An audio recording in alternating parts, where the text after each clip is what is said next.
Welcome to Cooking with Lincoln. Today I am making my famous sausage plates. It's sausage shaped like a plate.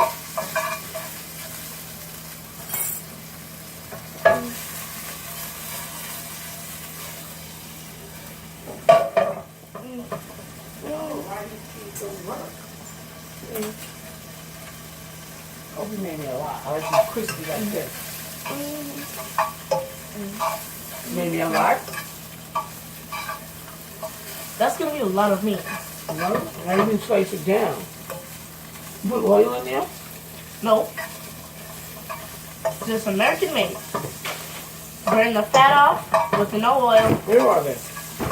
In the freezer. Okay, so guys, I didn't tell you this, but to make this you need no oil. Just a frying pan. So again, this is how to cook with Lincoln. Yeah, look. Keep it going. Take out a big lump and cut. Oh, I didn't know they come like that. You can also put these with beans and other stuff. One bean. Just don't put them on the edge or like pop out the pan. Beans? One just popped out the pan.